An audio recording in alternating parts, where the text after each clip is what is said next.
Switch it on, the feet's awake. Dreams upload, creators break.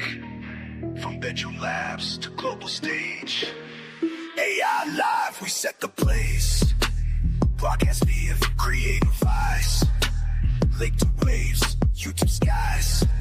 You films and beats, your ads your life. AI live, we amplify. Broadcast via creative eyes. Every frame electrified. From underground to worldwide. AI live, we go live. Spec is glowing, shuffles burn. Music videos, twist and turn. Pop to pixel, voice to flame. Creators rise, we say the name. Hello, we are back. Hello. And I saw in the group chat that some of you missed last week, especially Eric, giving us the missing a week.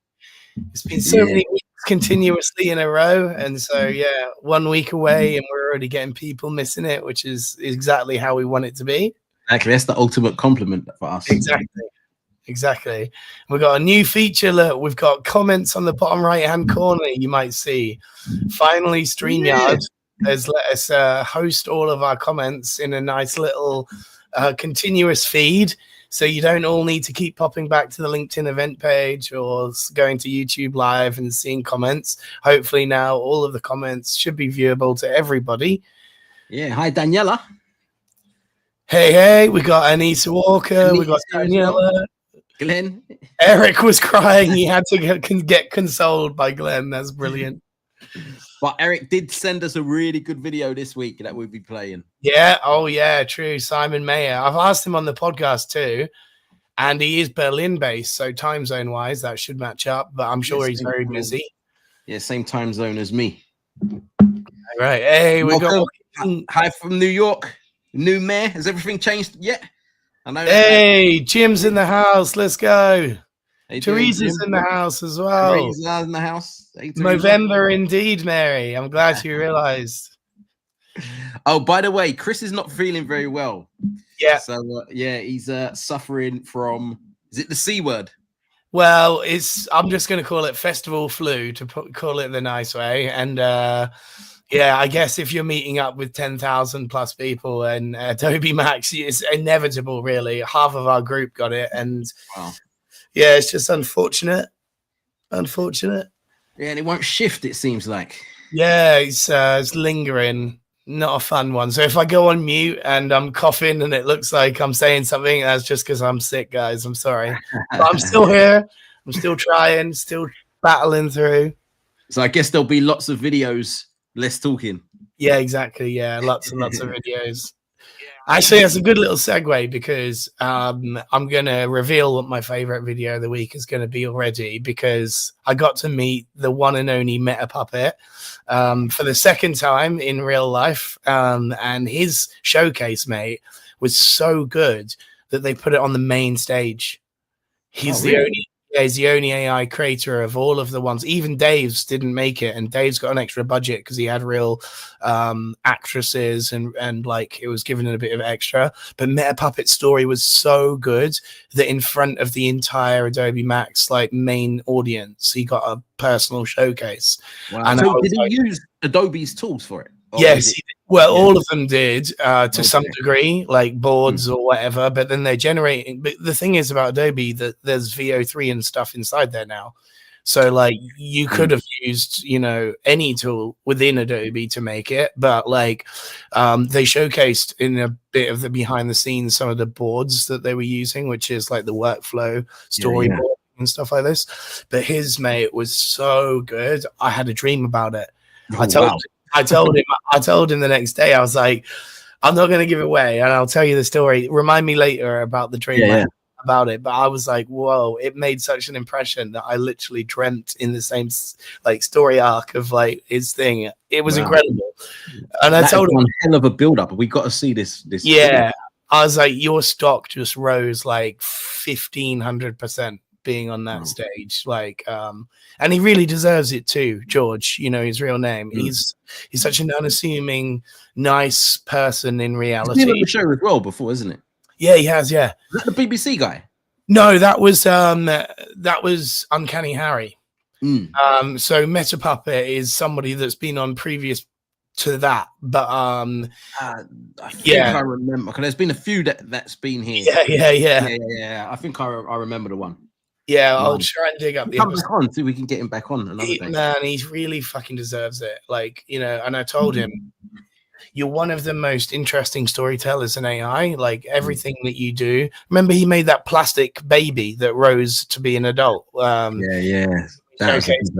I've remembered that ever since. And I told him, you know, there's something about yours which is so sticky. I always remember like the characters and the plot line, and it doesn't really matter what genre he's making. It could be horror or it could be like, you know, a normal thing. And I'm like, wow, it somehow sticks for me. The power of storytelling. Yeah. And I'm glad that you guys are seeing each other's comments. I don't need to feature them on screen now. I felt bad before because I was like, you know, trying to have a convo with a catch up with Andrew, and you guys are just chatting in the background. But now you can all see each other's chat coming through on the screen.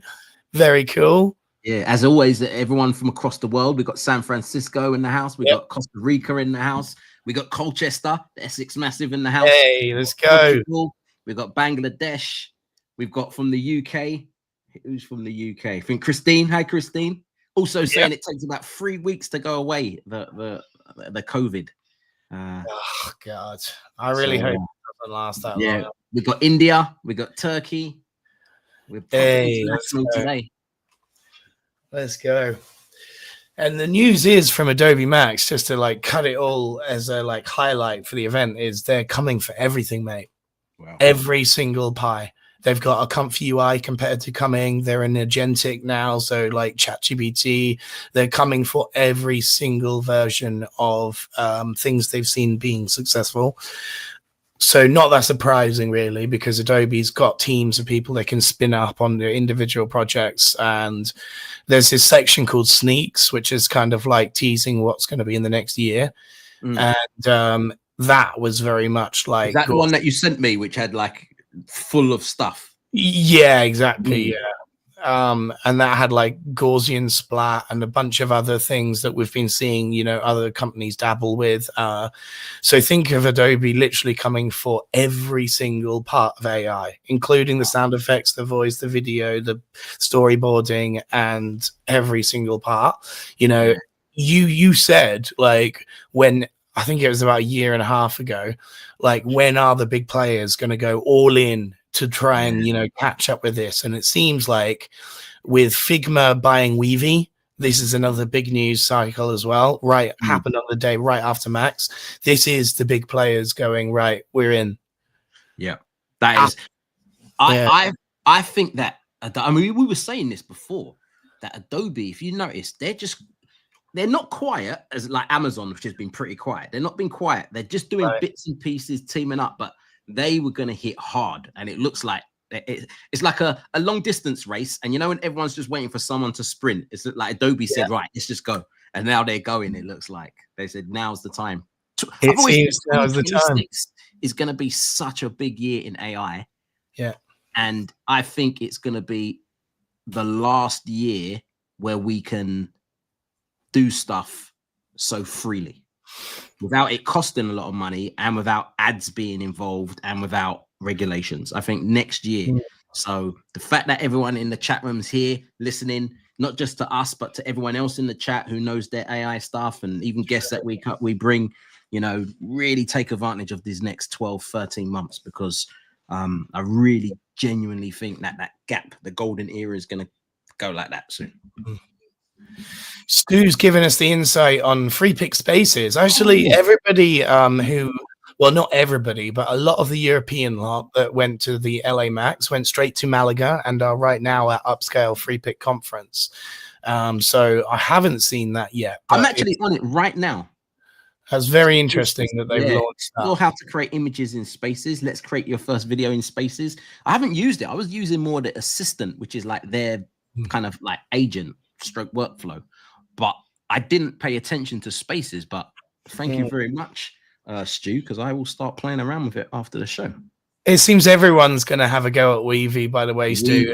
So yeah, they were the right time to launch something. And at the time, Rory Flynn, thank you very much for getting us involved, Rory, says you've got to check this one out, because Flora was another one, which is like a node-based sort of spaces thing. And at the time I said, well, all of these places that are aggregators like Kyra, like Freepik, and they're going to all have this version of spaces. You know, it's just what they call it, call it. But essentially, it's going to be like a project management place, which is like an infinite canvas, which is kind of what they've all created. And then, you know, you've got this node-based creation now where you just drag in a module. Let's say the module is VO3, and you drag in like a prompt module, and then it's like a prompt window. Then you've got the VO3 window, which actually showcases the video, and then it's just APIs talking to one another. Interesting. I'm definitely going to play around with that. Hey, let's go, Jeff. Good morning. Hey, Jeff. There's a lot of, even when I was doing the roll call for like the different countries, there's more countries here. You've got Kurt from Germany. Yeah. We've got India in the house, I've mentioned before. Got Lisbon in the house. You've got Italy. You've got Slovenia. We've got Georgia. You've got San Fran in the house. Canada, baby. Mary's in the house. LA. LA's here as well. Hey, let's go. You know what was so funny is in our group of I think it's like 60 AI VIPs at Adobe, Todd, who's like the local LA guy who organizes all the stuff there, he goes, who else is from LA? Put your hand up. Literally no one. There was like 69 other people going, no, none of us are local. There were a fair few Americans, but none from actually LA, like living and working in LA right now. So it was kind of funny. Hey, Zed, what's going on? Hey, Zed. What's going on, brother?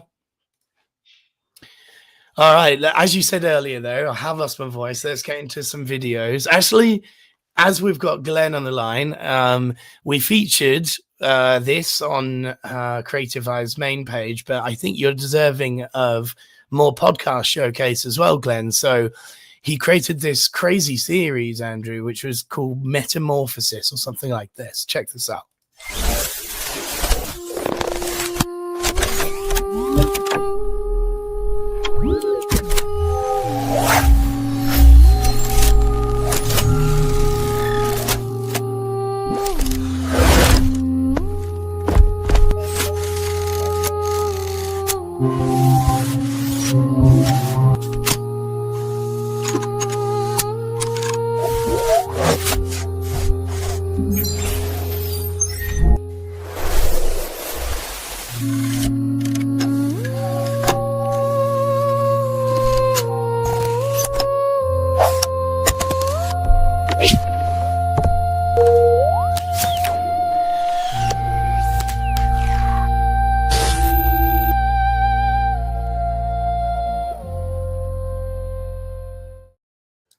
Metamorph protocol. There you go.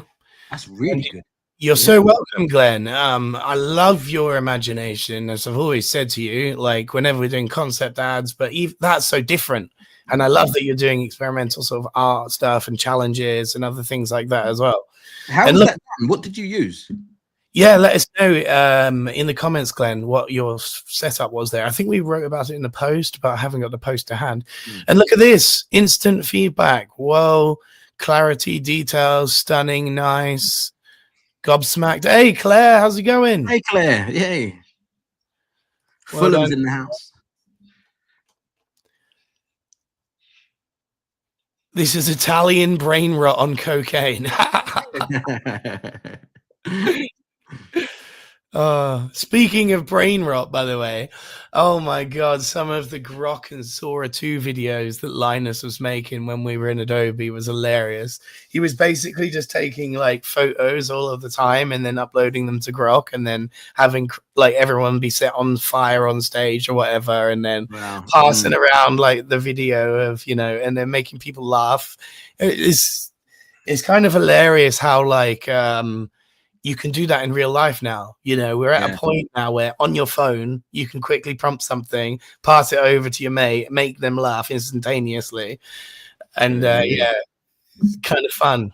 It's off-putting for the speaker though, because people's like all of a sudden laughing, and you're like, "What are they laughing?" This is the thing, mate. There were so many speakers on so many stages. I don't think anything comes close to that. Like in terms of what I've seen in Europe, anyway.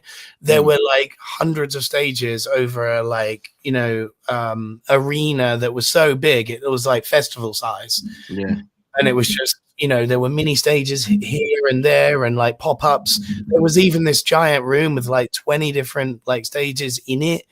And it was just mental how big. I didn't realize it would be that big. I just thought it would be just like an event with a few hundred people. Honestly, I was blown away by how big it was. And on the last year's or last year's. I've never been to an Adobe MAX. I think you went last year. Well, I went to a London one, which was like a viewing of Miami, which I don't know how big the actual Miami thing was, but yeah, I was just like gobsmacked at how big it is. Todd, who actually was walking around, the LA guy, he told me that the venue we were in as well is like unionized. And so it costs a lot to book because of all the union workers that work in it. And we guess there were like, 5,000 Adobe plus staff working on the days. And he said, you're talking in the regions of tens of millions of dollars per day just to rent the venue, and all the staff and all of the stages and all of. So I was like, the scale of stuff was truly monumental. It's hard to really describe how big it was. In fact, it was too big. I gave feedback that I got lost several times and didn't get to talks and stuff because there was too many rooms over too many. I had to walk 25 minutes to get to one room to another. Jeez. And I was like, this is crazy how big this venue is. Like for someone that's never been even close to something at that scale, it was just a bit like, come on, make it findable at least. So we said we were going to do some catch up because obviously we missed Halloween. Sorry, I was away on Halloween. So even though we're well past Halloween now, we do have some Halloween videos that were sent to us from last week, which we didn't get to feature. Now we've got the best one, which is sent by Eric, and hopefully Simon Mayer. He said he may be even joining this week, so we'll wait and see if he does join later on and even wants to hop on and explain how he made it. It went super viral, so congrats. We featured him many times now, but he really deserves it. But we've got some other Halloween-based stuff, so let me check this out. We saw this spec ad for Addy Zero from KK Silverio. Let's check it out. Oh my god, what is that? Run!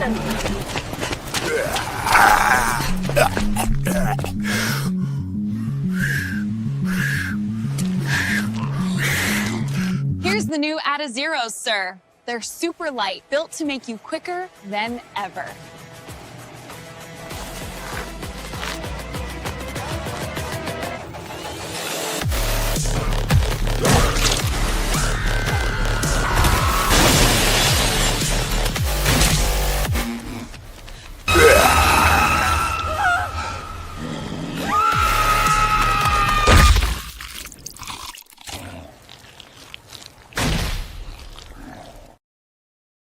Yeah, that's great. Silly little concept, wasn't it? But I liked it. That's a really good one. I really like that one. And it was in London as well. Yeah, right. Same. It was it hinged a lot on the concept, It's funny that zombies would then run, because they're so slow. But yeah, just a fun little concept. That's the type of thing that if I was Adidas and I saw that I would share that at least on my social media. Right. That cool little thing. And give it props because that one really was a fun, especially obviously on Halloween. Well, here's the thing, right? I've been thinking about this.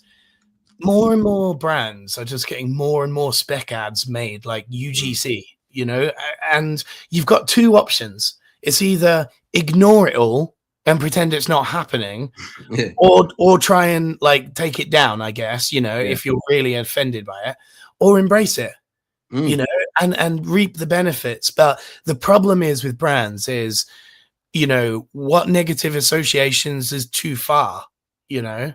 And how do you control like the UGC? If you embrace it, you embrace it all, or do you just embrace the ones you like? Or no, I think they've just got to be smart about it, like, because you can't stop people doing it. The only people that can stop that would be the actual tools itself. Right, but right. They can always like the ones that they like and then showcase it on their social media, right? Or the comment or things like that. They could do that, and the ones that they don't like, they could just ignore. You know, I guess so, right? Yeah, I think they could do that, and then it will encourage people to say, they're obviously showcasing or sharing ones that they like. So let's come up with, because people are quite smart. They can work out, or they could just get an AI to say, what type of UGC does Adidas seem to be sharing, or whatever brand seem to be sharing. And exactly. And they can do brand mentions online through like tools that we know in the ad tech world. You know, you can maybe find like AI concept plus Nike, AI concept plus Adidas. Now, obviously, a lot is going to be rubbish and just total like, you know, slop farm. But then you'll find amazing things like that, you know. Or I saw this other one actually. Let's watch this one. This is another Nike Halloween spec ad. This one's by Paolo Gavazia. Glory's fine. Glitz and grandeur. Okay. But boy, that ain't the prize. It's the game we cherish. Its gifts and pleasures. It turns cruelty to currency. By just putting on a uniform. Pain becomes profession. Success measured not in quarterly earnings or budget forecasts, but in ribs cracked and egos shattered. These are your dividends. And boy, they are plentiful.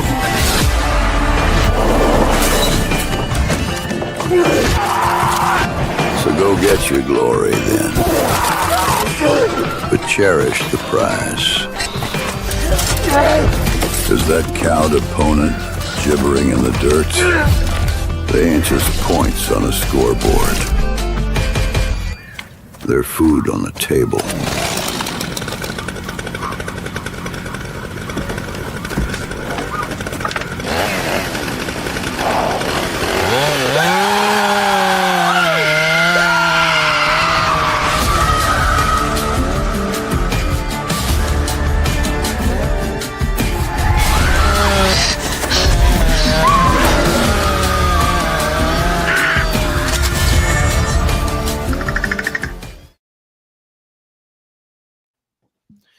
Wild.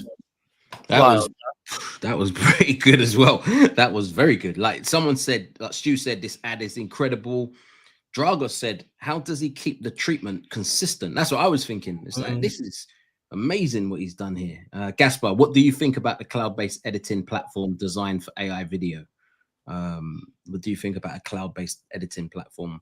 Isn't there a few already, kind of? Isn't that what like a lot of the Google ones do? Or is I'm not exactly sure what the question is, honestly, because I think most of them are cloud-based. Yeah. What do you think about a cloud-based editing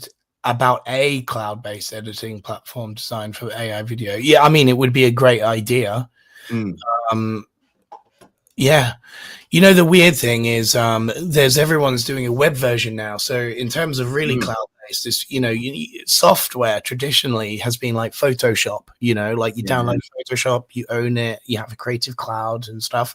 Now there's like Photoshop web, you know, where it's like the entire thing versioned in the cloud, in the browser, in the cloud.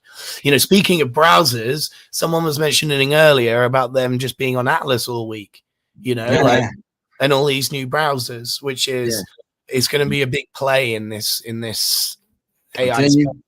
We'll do an episode towards the end of the year on what we think is going to be our predictions for next year. And I know one of mine will be the web browser space. I think that's going to be huge. Yes, mate. Huge. It's going to be huge, yeah, Mm. because there's two reasons it's going to be huge. You know, we spend so much time through browsers and data. You know, they need our data that browsers give you uniquely. You know, and so it is going to be a new era. Stu, you're kind of like one step ahead of me the whole day so far. You knew the Nike ad was coming straight out of the Adidas one. You knew LTX was going to be my next thing. So yeah, without further ado, LTX 2 has come out. This is a new open source platform, mate. It includes sound effects, just like a lot of the newest ones are all seeming to, you know. And they released this like really short 25-second clip. Now the thing is with this one is don't expect it to be a VO 3.1 killer. You know, like I don't want to see the headlines of, oh my God, the new killer this, the new killer that. It's like, no, this is probably easily the best in the open source space, but it's definitely still like lagging behind, you know, some of the quality and physics understanding of the bigger ones. But it's a lot more lightweight and you can host it and it doesn't cost a lot. So it's a good middle of the ground one, but it's also European based, which is very encouraging. I think this is our only one really that's like a foundational model that's competing in this space. Even Freepik doesn't really have a foundational video model or anything like this, you know. So let's check it out. LTX 2. Welcome to the world of audio.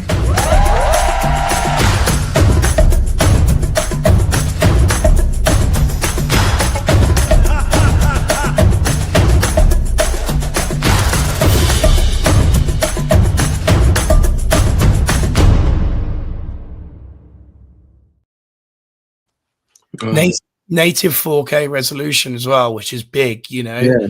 No upscaling, and Sora still is on the non-professional level. It's still only 480p. Can you believe? So it's quite a lot to jump up to 4K. You know. Do you know what impressed me when they had the magnifying glass and then they went across? Yeah, it's little things. Like, wow, that was really nice the way they done that.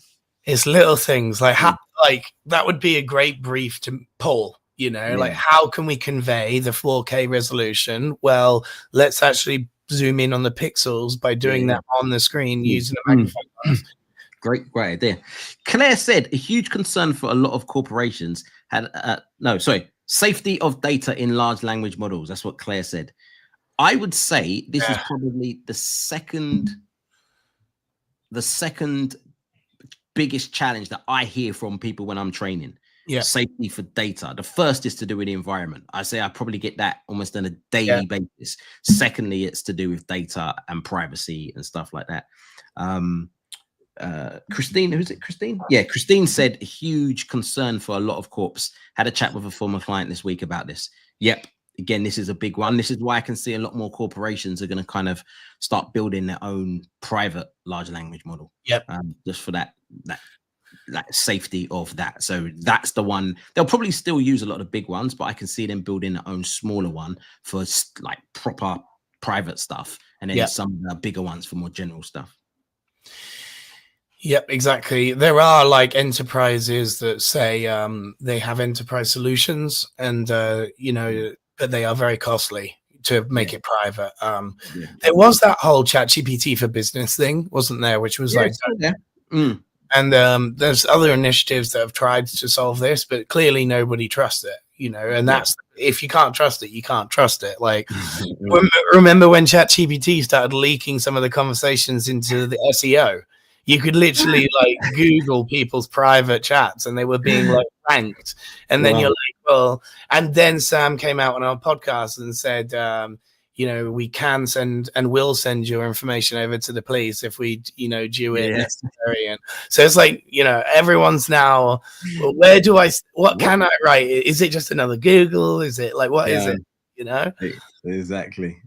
Remember back in the day when people wanted to use it for therapy? Imagine it started just leaking out your SEO. You know what they said that happened this week? They announced that if you want to use, this was about ChatGPT for therapy, financial, and health advice, they're going to stop it soon.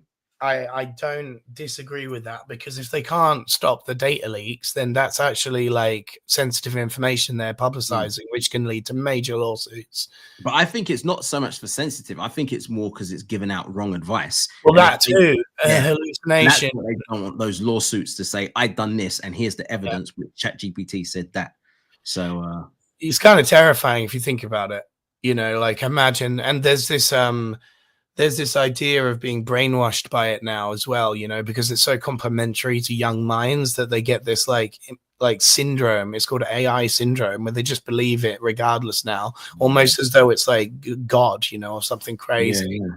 And then suddenly it hallucinates something horrific, and they believe it. Yeah, these teenagers act upon that horrific thing. Then someone's got to be liable for something so crazy. Christine said, "I chat GPT'd the two of you today." What did you find out? I've never done it for myself. I've never done it for myself either. That's I've never done it. So what did you find out? My name's quite a common name, so maybe it might not be me. So the other thing as well, which is quite interesting. So this is one of my pet peeves about this. The name. Now, we've talked about how badly they are when it comes to naming stuff, but you see there where you said, "I chat GPT'd." Yeah. It's not smooth. It's not like I Googled it. Yeah. It's like, oh, I tweeted it. I chat GPT'd it. There's too many syllables, you know. And there's no way to shorten it. You could say I chat, but chat is too common. You know, it's a too common name. So and it's too broad to say I AI'd myself or I LLM'd myself or something, because those are like non-branded terms, in which case, you know, which one did you use is the question you ask right after that, right? Yeah. So it's like it's a bad choice of name. Mate, they missed a massive opportunity to own that branding space, didn't they? Because ChatGPT could have been the verb. Yeah, it would have been the verb. I Googled it, you know, that's what you want to do. It's all these engineers, mate. They don't appreciate us marketers and what we can bring to the table, because you could have owned that space, as you say. You could have really dominated that adjective that everyone uses, but instead you've just got a bunch of like GPT 4.0 image generator. It sounds like a computer code. yeah, automatically assigned to making that name, you know, or something. It's Exactly. So Christine said she saw good stuff about us, which is good. Hey, maybe I chatted it. I GPT'd it. Again, it's too many syllables. GPT'd it. You know, it's not smooth. Googled it. That's smooth. Tweet. That's smooth. You know, it's just. And it also actually refers to something, you know. It's general preform transformer or something like that, which is like it's like the architecture that it's all built on, but it's not the thing of search.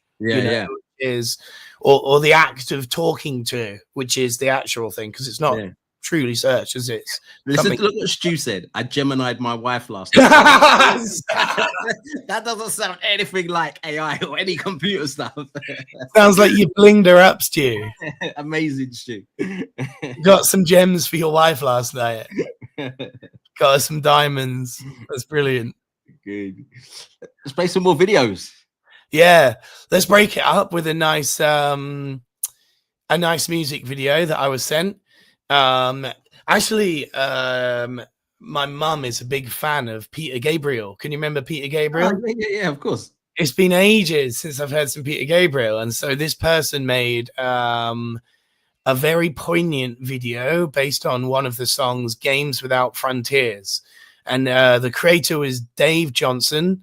And just made it a music video basically, but with the poignancy of some of the latest stuff that's going on in the news. So it's both cool and sad and interesting, and a music video. So expect all of the above.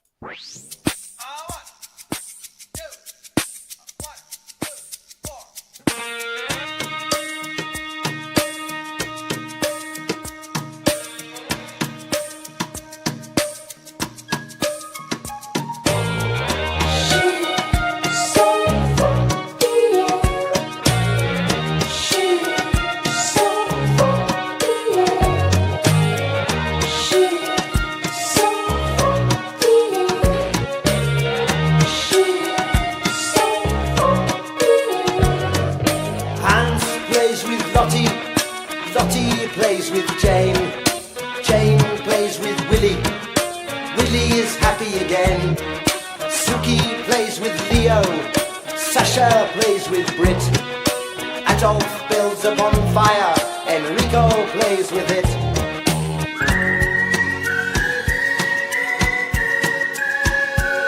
Whistling tunes, we hide in the dunes by the seaside.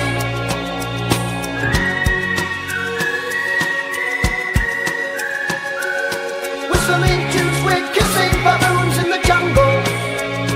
It's a knockout. If looks could kill, they probably will. In games without frontiers, war without tears. If looks could kill, they probably will. In games without frontiers, war without tears. Games without frontiers, war without tears.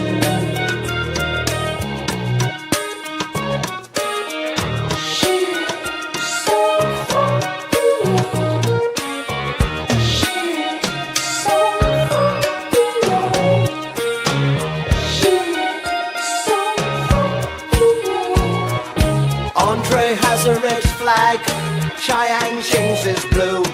They all have hills to fly them on, except for Lintayu. Dressing up in costumes, playing silly games, hiding out in treetops, shouting out rude names.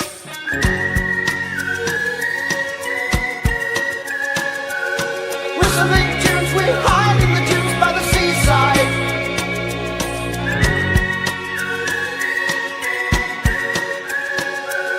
Whistling tunes, we piss on the goons in the jungle. It's a knockout.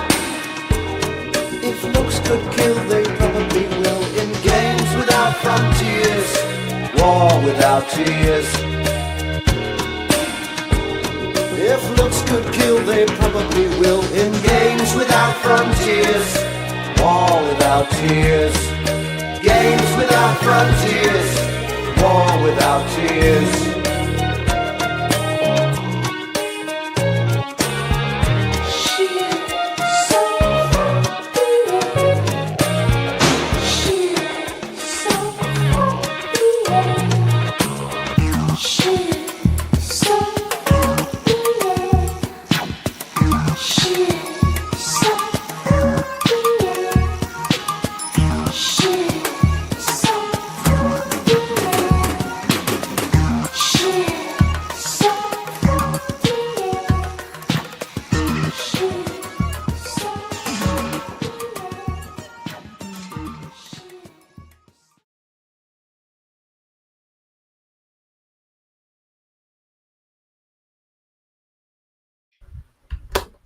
Mad.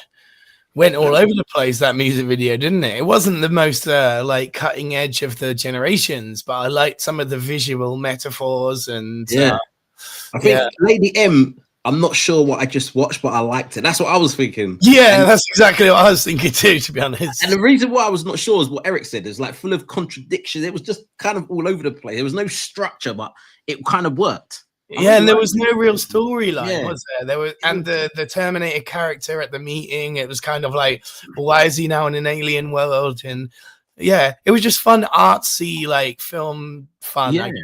You know what? I think if I owned the publishing to a lot of old records, I would probably be thinking, you know what? Let me just see if we could get some AI and put these videos up and see if we can get some views on it. And then obviously that's how they're going to make money in publishing, because there's a lot of classic songs that because of money and budget and just the technology out there, no videos were made. So, I know. You know, you create a good video, that's going to get more views, more plays, more money. Exactly. So yeah, I would be looking at that. And the thing is, like you said, is if you've got like a small band and you don't have money for music videos, and instead of just a visualizer or something else you're going to put up on YouTube, instead you have a go at some generations of what you were trying to express in the song, then you've done better than you would have done anyway, like, so yeah, more power to these people. Right, what do you want to watch next? We can get into some advertising. We've got some more short films. We've got Meta Puppets thing. There's a showreel I wanted to show you by somebody that we haven't actually watched yet. But you remember how I said a few weeks ago, we're finally in the era now where people have made enough cool stuff that their show reels actually look really impressive. Yeah, let's see that. Yeah, so this is Stefan Benini, his show reel.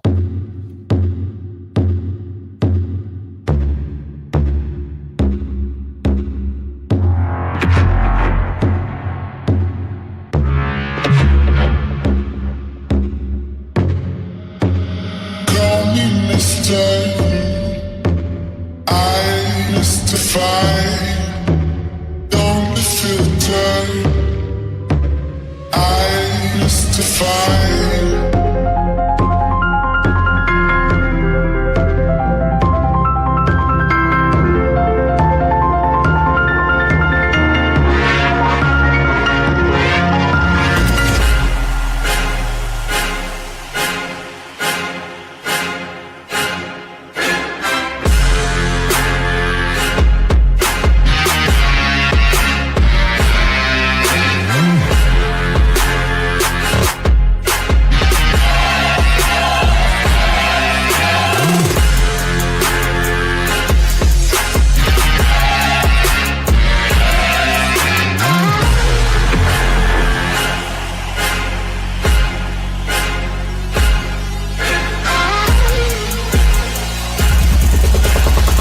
But now I'll rise above you.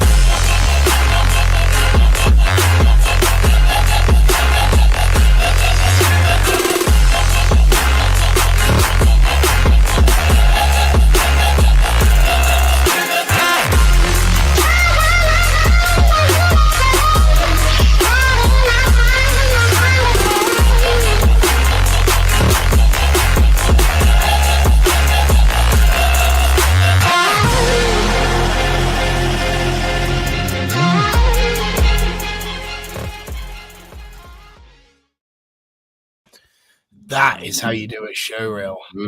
Yeah, definitely. It makes me want to go and watch all of his pieces, you know? Yeah. I'm like, well, I recognize some of them, but some of them look epic and I have no idea what they are. And but he was clearly, and I didn't even know this, I actually found this Winter Games for France TV, and I saw some clips from that show reel. So let's watch that full one, because I actually have that video.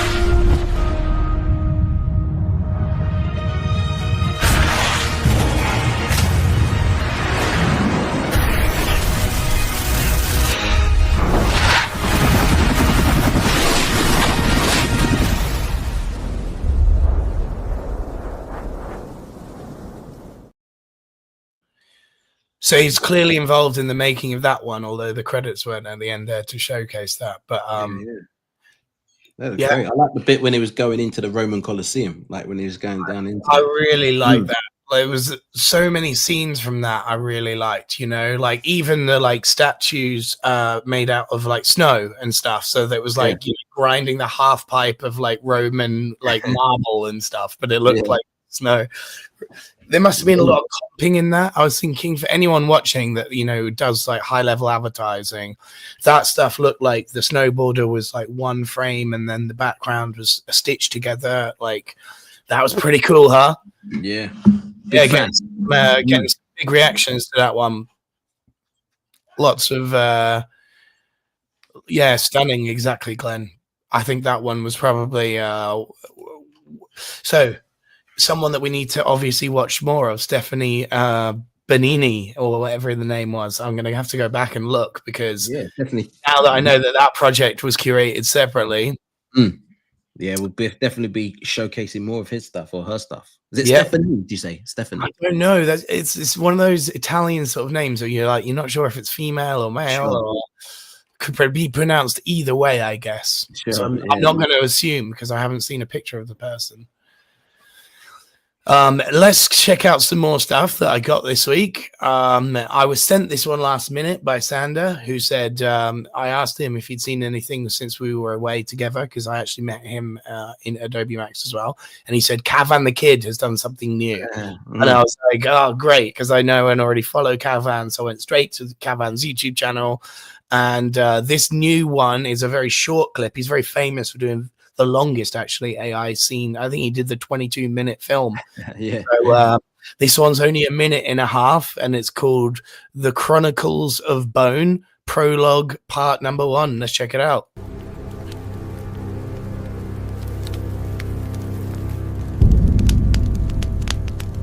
She could have flown us out of here.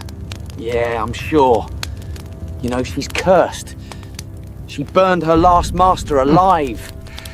Put your worries aside, boy. That just means she still works.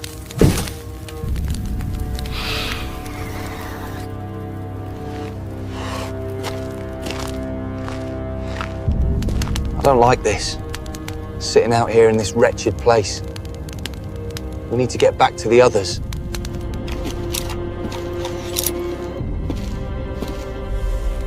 We just have to survive the night. In the morning, we can get to the docks. Hook will be there. He's waited too long for her.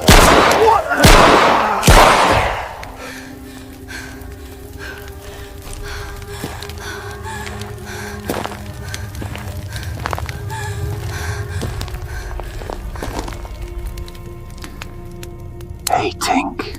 It's been a long time. Where are the other lost boys? There are no more lost boys. Come on. It's time to go. We're going to see Peter. Pete's not here anymore either, Tink.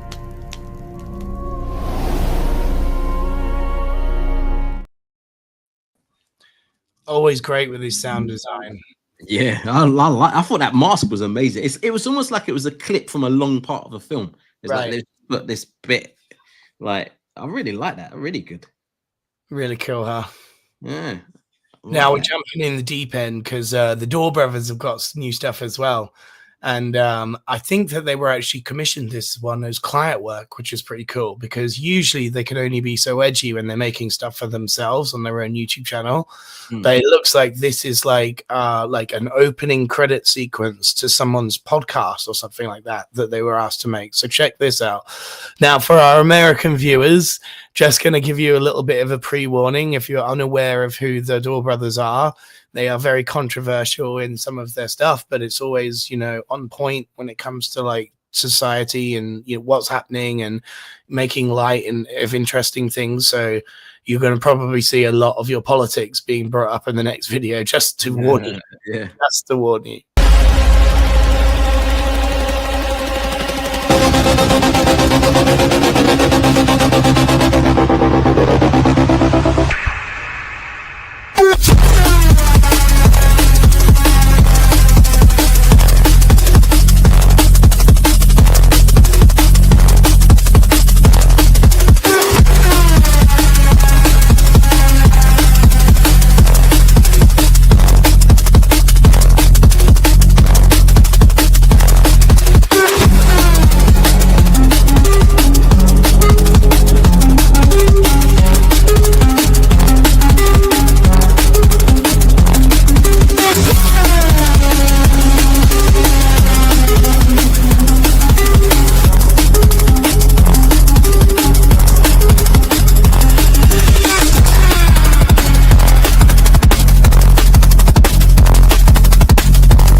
The Door Brothers, they'll never change.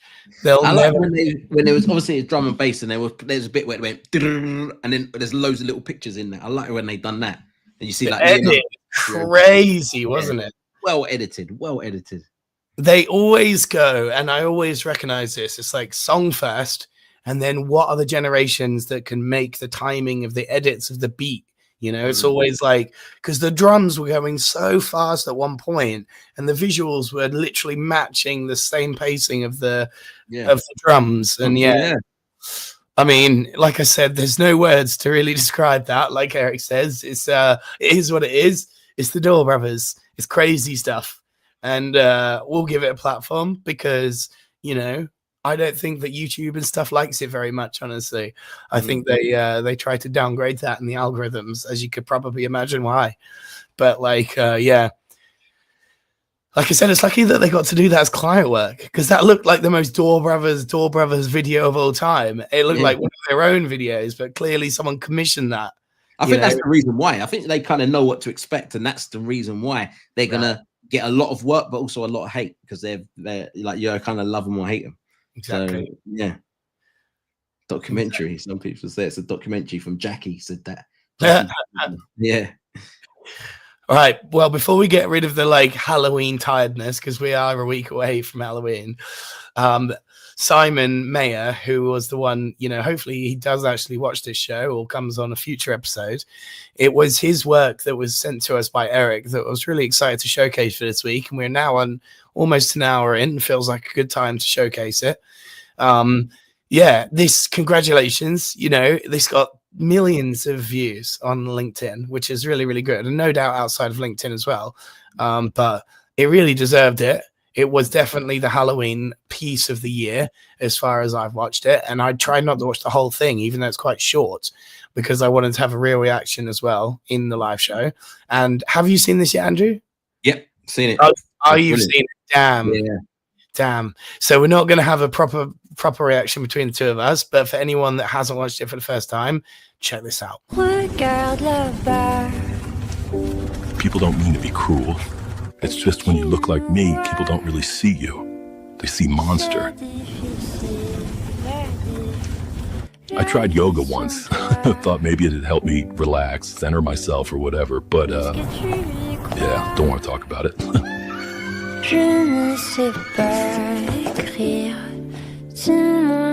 I even tried one of those dating apps. Let's just say the algorithm wasn't built for someone like me.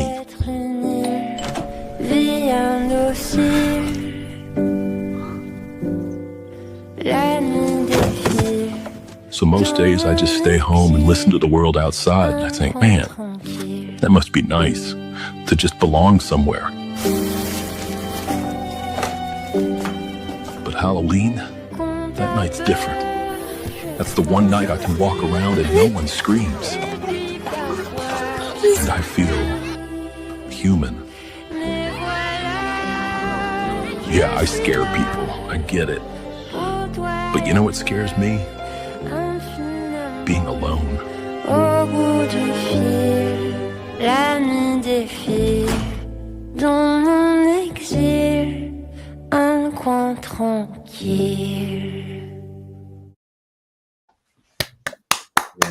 was a great video. Brilliant. Stu said the video is perfect. Is this and the after video? Is there another one to it? There may be a follow-up that I haven't seen yet. Yeah, I haven't seen that one. Yeah. Jackin, loved this. Excuse me if I butcher your name. Now I want the sympathy date, Frank. Concept. Yeah, Mary B. Hell, now I want to sympathy date him. That is so funny.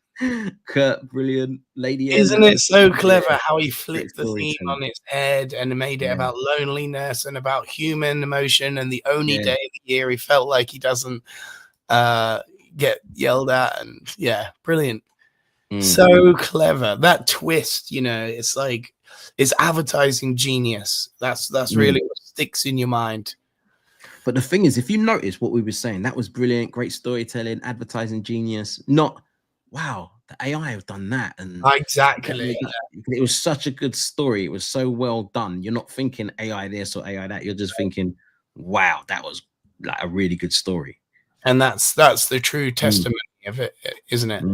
poignant on so many levels, as Teresa says. It's yes, there is a behind the scenes as well. It's brilliant. I'll have to dig that up whilst we're looking at other things. There was another one that actually stood out to me, and you're going to really appreciate the takeaway of this one. I'm not going to ruin it because it is like the whole thing cruxes on the what the real danger in the room is. And yeah, check this one out. This is probably the maybe the last Halloween one we've got for the year, but just shows, by the way, what a jump from last Halloween, where we didn't have really anything video wise that was nearly this level of storytelling. So check this one out.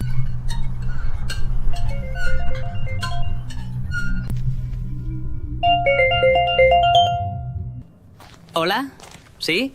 ¿Quién es? Tranquilo, no tengas miedo. Quiero contarte algo y quiero que me escuches atentamente. No te he llamado para asustarte. Esto no va de gritos, va de silencios. No va de pesadillas, va de estar en sus sueños más profundos. No va de correr, va de estar siempre juntos. En la mesa, en la cama, en la escuela. No soy un monstruo, soy su mundo. Yo les hago compañía, soy su mejor amigo. Ahora, el miedo ha cambiado de rostro.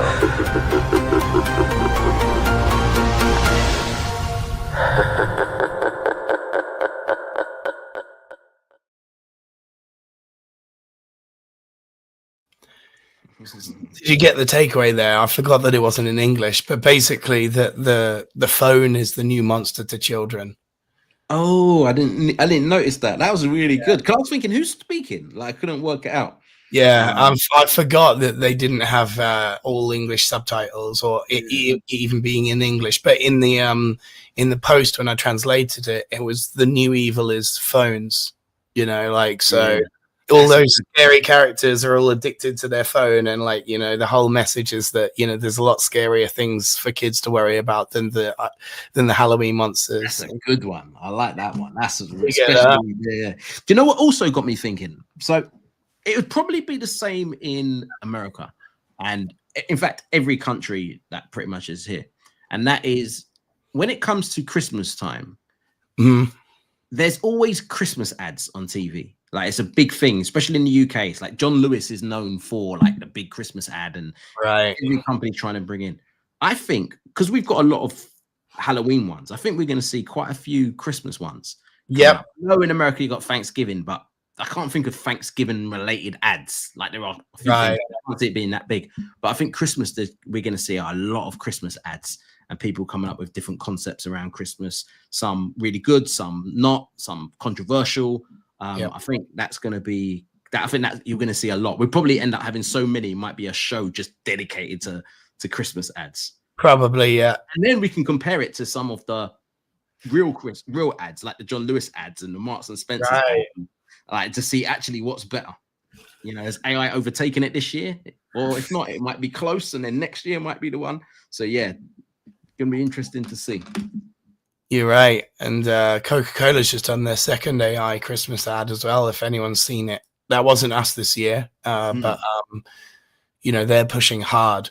So Eric has sent me the follow-up. It looks like it's in a vertical format, and it's only 19 seconds.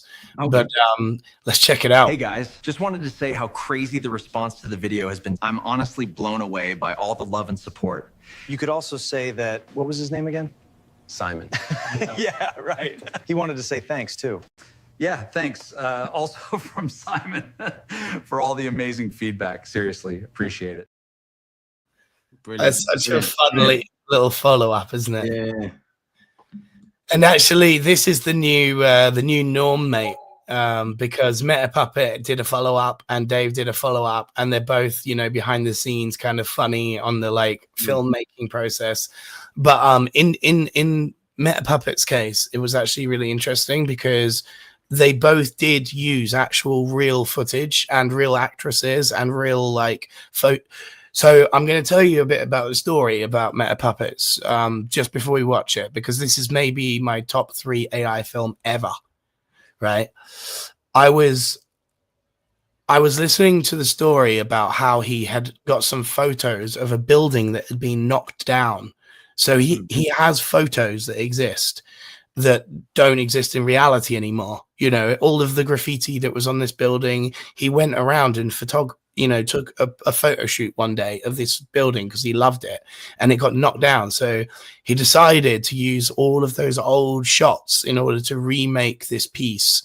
And in doing so, he recognized that he's able to bring back a history of this building, you know, that doesn't exist anymore, which is really, really cool. And his goal was to basically try and make all of the graffiti that he'd photographed animate and talk so that he could have a better memory of it. But anyway, without further ado, this is Kyra. And he showed me also how he was drumming this first bit as well. So just so you know, Meta Puppet actually drummed this bit and then like changed himself over. But let's check it out.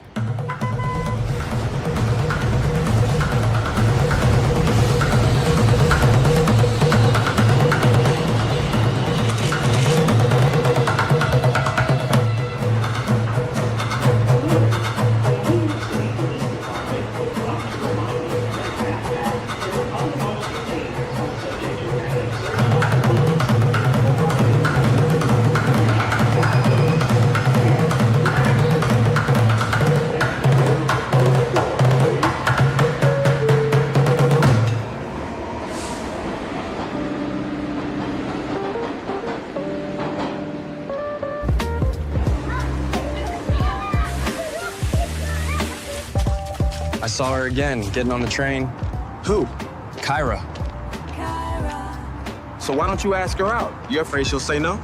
More afraid she'll say yes. Not sure I want that commitment, you know?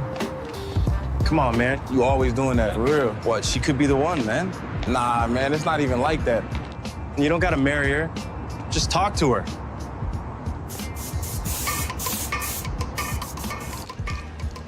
I don't know, man. She's probably got a lot going on. I don't know if it's worth it. Just get on the train, man. Before life passes you by.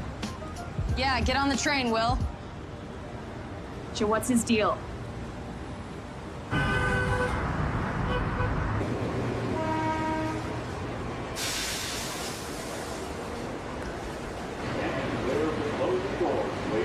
Now or never, bruh.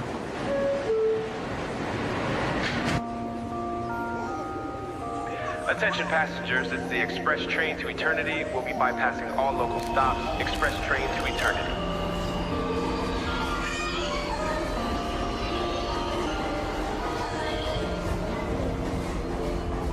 This what you want? Run, bro. Get off the train. There's still time. Don't listen to him. It's beautiful. Give me a break. She could be the one, Will. Don't let her get away.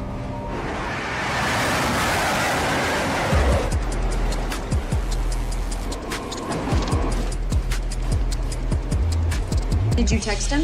I texted him, where are you? And what did he say? He said 6'7". 6'7". What the hell does that mean? I don't know, these kids are speaking a different Yo, language. man, you don't belong here. You're too old for this train. You gotta keep going. Nah, bruh. Stay here. Best years of your life. Right, man?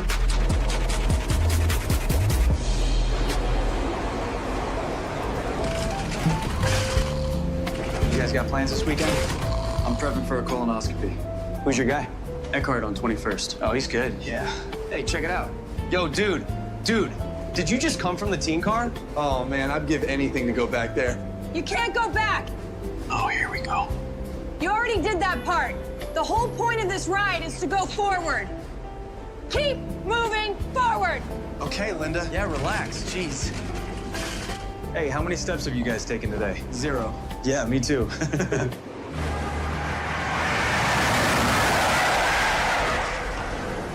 Attention passengers, eternity is the next stop. The next and last stop on this train is eternity. All passengers must disembark at eternity. We're going too fast. Same speed we were going before. You're just paying more attention to it now. You're holding on too tight. It's a smoother ride if you just let go. I'm not gonna get there in time. Getting there isn't the point. Just let go and enjoy the ride.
So my lights, I'm gonna swap it around a bit, but yeah, that was brilliant.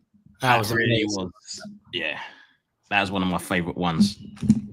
So clever, like you know, so reminding me earlier of the dream that I had. You know, the carts that he's going through as he's like, you know, baby and then adolescent and all of that.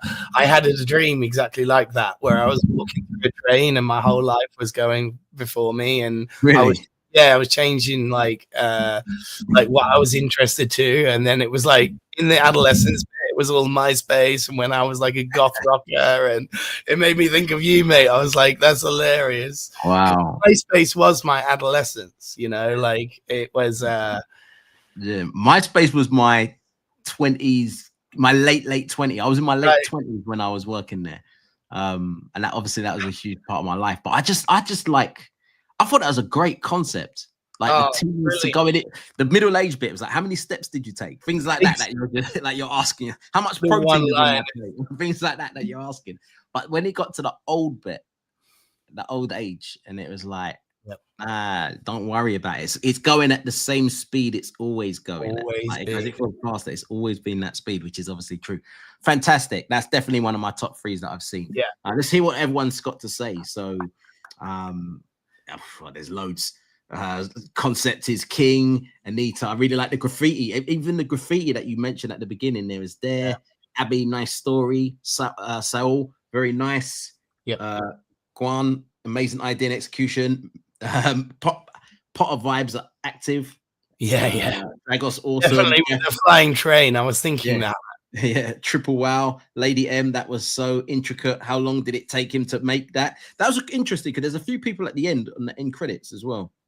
So the I found out after the event, Lady M, that they only had less than 2 weeks to make that, believe it or not. 2 weeks, because Adobe essentially commissioned 5 movies, and that was one of them that you just watched.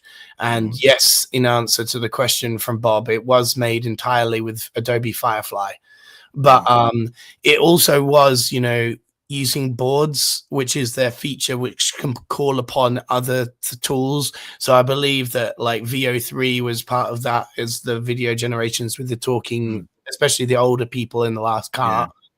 They looked very VO3 characters. So it was a blend of all AI. It wasn't just Adobe's Firefly, but essentially they were all asked to make it within, you know, Adobe's ecosystem within boards and Firefly. But they can call upon other tools. Anika said the concept and directing, incredible. Love it, especially the graffiti characters. Yeah, that bit was amazing at the beginning. Glenn, next level. Really here. So Negan, Amazing. Are there any links to the videos? You know what? We've been saying this for about a year now. We need to really do something with it. Maybe we can put together like a, I don't know, maybe even like an Instagram account where we can upload them if we get permission from people. We can just upload it there or something like. We'll try and work something out the best way for you to see it. In the meantime, the quickest way, if you're not already, is join Andrew's WhatsApp group or our WhatsApp group. I'm going to get the link. Yeah, slam a quick link. So after the show, we usually can put quick like links in there, and then I try and update the YouTube afterwards, the thumbnail. But it is a lot of work, so I volunteer to help with that. Mary, you would be so kind. I can definitely use your assistance for helping distribute some of these links. And in the meantime, as Andrew's put there, if you're not already part of the WhatsApp group, definitely join that, because we can put a lot of links in there quickly and easily straight after the show. Yeah. And also just keep, obviously, sorry, the other thing it does, if you're not part of it, is just every day we update you with the latest news for content creators, marketers. So we not necessarily technical side of things, but just stuff that I think that we would be interested in, video as well as outside of the world, like popular culture and things like that, what cool tools, etc. You know, the problem, mate, is with watching that piece now is like, that was so good that I feel bad showcasing like new people now. You know, that's why I try and save the best till last, because now the standard is there. Every video after this is going to seem subpar. I'm looking. You know what? Videos. One thing I will say, Chris. One thing I will say, Chris. I've got to big up Chris here. I think Chris's selection of videos is always spot on. Like also when you play them, you can tell you're a DJ. You know, you can tell you're a selector. So you know when to play the bit. You don't start off with the big tunes at the beginning or at the end. You kind of in the middle, it kind of gets in there. But at the beginning, at the end, you're still playing songs that like people love. And yeah, I have to admit, Chris is a fantastic selector when it comes to the video. I didn't even think of it like that, but now you're saying it, it is exactly that, isn't it? It's like trying to time the best in the deck for the like middle of the 2 hours and what have you, which is perfect. You know, we're just 10 minutes over so Metapuppet, as you rightfully deserve. When I told you, if you're watching, you are the showcase of the week, because dude, that's unbelievable. It's unbelievable that you had 2 weeks to turn that around. Yes, you had a small team, as you showcased at the end there, Andrew, but it is really just like people helping him out a little bit, and he really took that whole thing on his own. So he really deserved that Adobe showcase at the grand stage. Did he get like a good like reception? People just couldn't believe it that he'd done it in 2 weeks. You know, people just were like stunned, because I think Dave had a little bit longer and others did as well. And so Metapuppets being the best of the group, even though he'd had one of the least amount of time to do it, was just like, how did you pull that one out of the bag like that? That was the questions that people were asking in the chats afterwards. And they did. They had like a panel stage where each one was talking about the making of it. And they were my two favorite things to see. Yeah, I think there's a video. I don't know if I'm sorry if I butchered your name. Gyan, you've put it in there. Yeah, you've put it in there so everyone can. Shame it's not clickable, but or is it? No, it's not clickable. But that's how you can find it. What's it? What's the title of it? What's the title of the video? So it's easy. Yeah, maybe copy the title instead. Yeah. Let's know the title of the video so people can know what to YouTube. Yeah, Mary said he had sitting on that. Yeah, there's no way he could have thought, what concept should I come up with? And then, well, that was the thing. Like I said, he had these photos sitting around that he took ages ago, and he was always wondering about what to do with them. And then he was like, "Oh, this might be the perfect opportunity to use them," but to build a story like that around it, because clearly that, you know, that was it was a brilliant analogy. You know, it was like a timeline using a train. And all of the carts were like separate stages of life. And it was really just brilliantly done. 2 weeks of no sleep. Exactly, Glenn. I said to him, mate, we did Gen 48 and that was bad enough. You know, a weekend of no sleep. But 2 weeks is just like, you must have had to, he's got kids as well. You know, like he must have had to apologize to his wife and kids and just gone, look, I've been given a hell of a lot of money. I've got to go make this thing. Just leave me alone for a fortnight and I'll come back, you know, done, basically.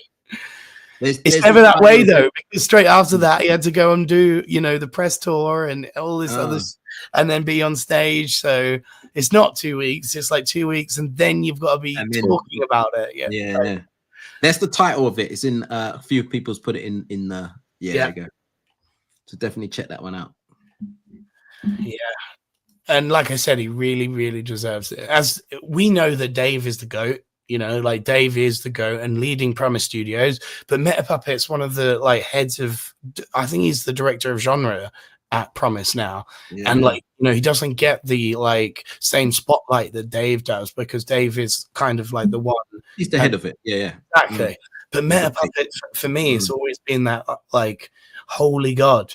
You know, like every single one of his ones is really memorable every time we watch it. And he doesn't produce that often like Dave. He's not as prolific. But when he does, it's such a banger. It's such a banger, you know. But let's watch Dave's as well, because it was amazing. And like I said, the thing that Dave told me afterwards, which was really interesting insight, is because he got 2 real actresses and did film some of it using a blue screen and stuff like this. He loved the idea that people didn't know where the AI stopped and where the and the real actresses started, because that's the whole goal, isn't it? It's like if you can just not make them think it's AI or something. So you're going to see some incredible acting and some incredible AI generation, and they're going to start blurring together in this one. And this one was dedicated to his daughter, and the title of it is My Friend Zeff. And Zeff is the little character that the daughter has. So let's check it out.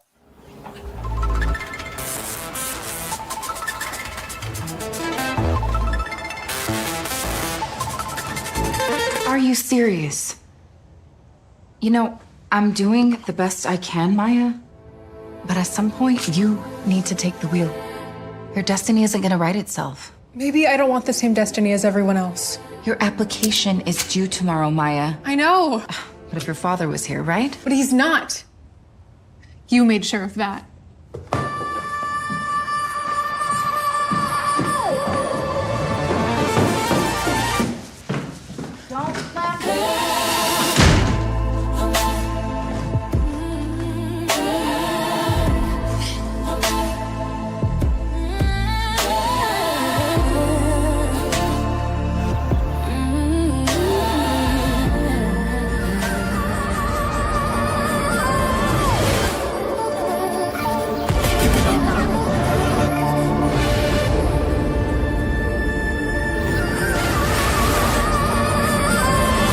Happened to you?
This before.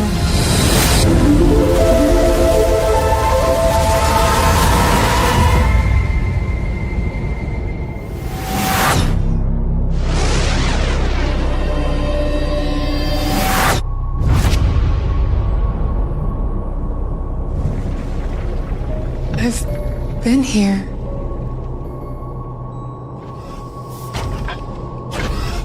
You're taller than I remember.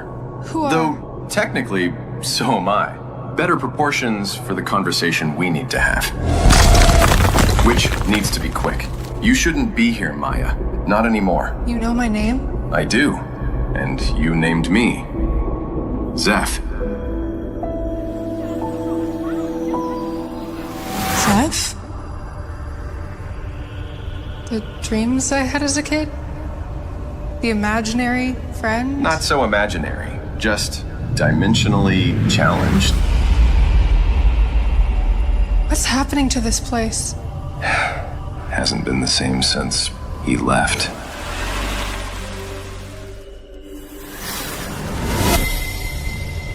You were there. This world is unraveling. It appears you have grown up, and you need to make a decision. You know about... I've watched you procrastinate for 3 weeks. It's been painful, and I don't even feel pain, theoretically. When you were a little girl, this place was stable. You could visit. We played, sometimes for hours.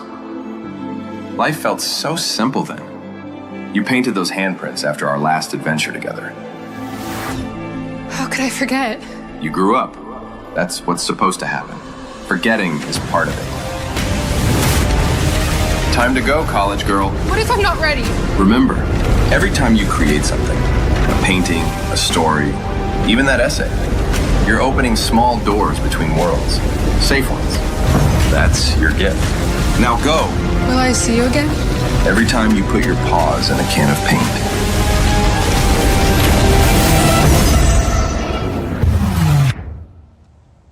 Maya? I heard... Hey. Hey. Are you okay? Mom. Remember when I was a kid and I used to say I had a friend who lived in the walls?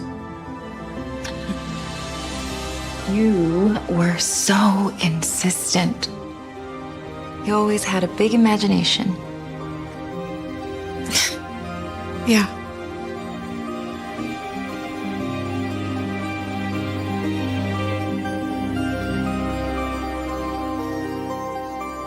Sunrise in blue glasses, I still see the ghost of you. I've read letters on the nightstand.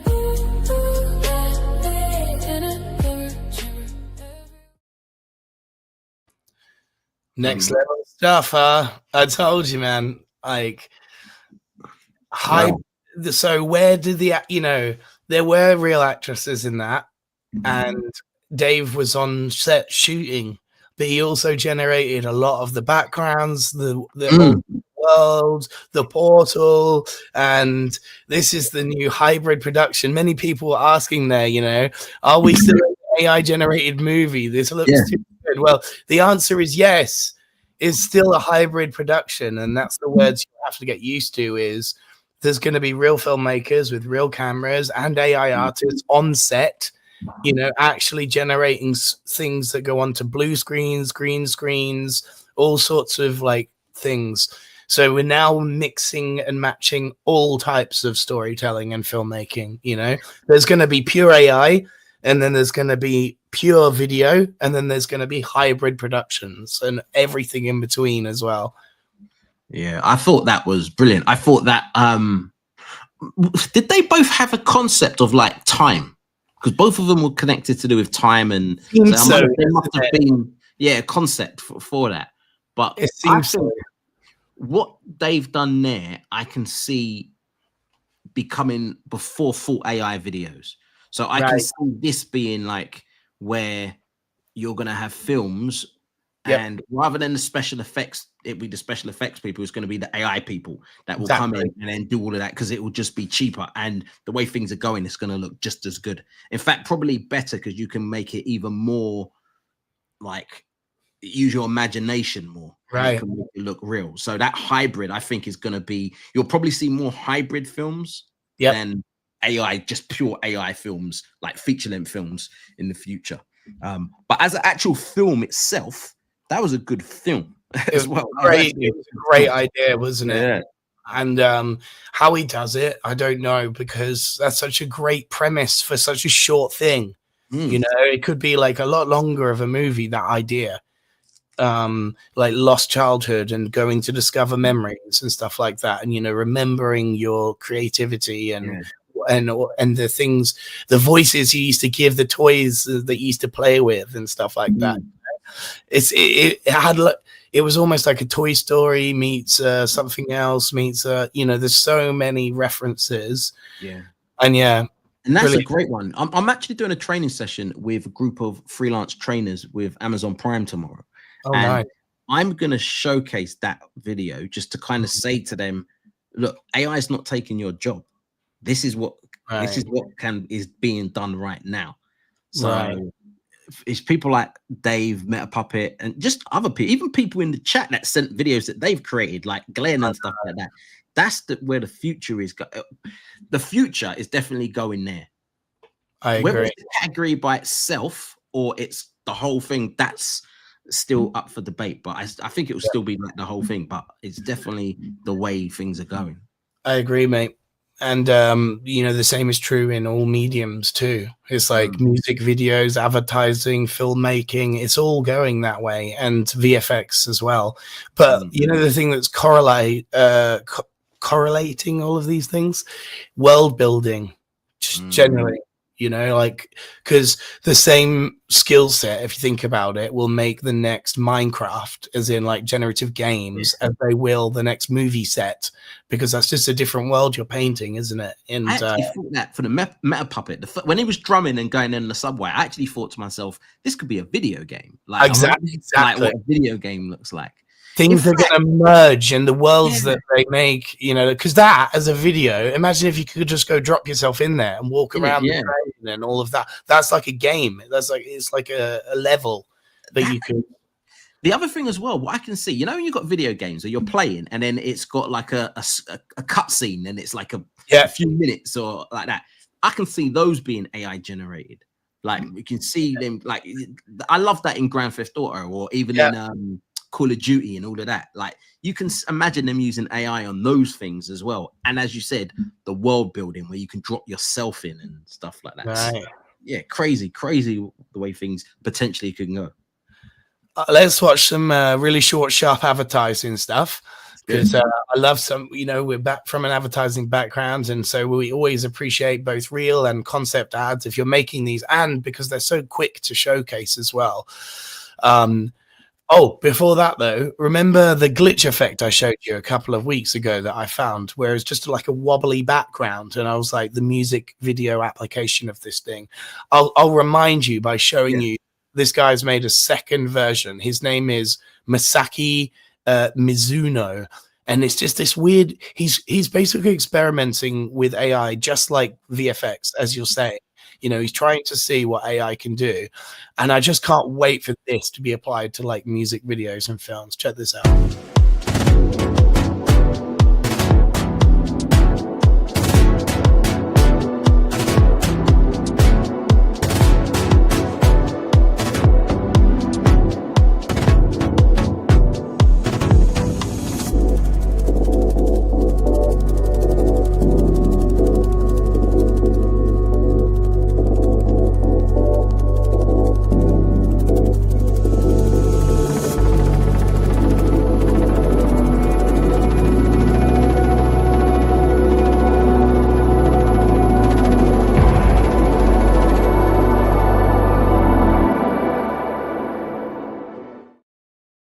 So unique, huh? Yeah, I was about to say that is unique.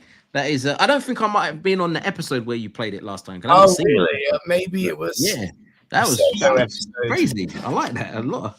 I just love that people are doing their own little experiments, you know, like he's just taking, I think that's Stable Diffusion under the hood. And then he's like, you know, just creating his own video effects and stuff. But yeah, they're so creative, so clever. I hope he uses them in a, you know, more serious projects so that they are the star of the show. But anyway, let's watch some back-to-back advertising. This one is a real AI ad for Vinted. Oh, okay.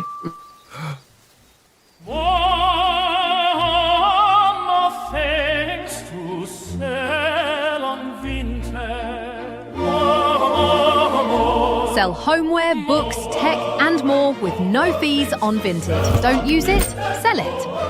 And fashion, of course. Brilliant.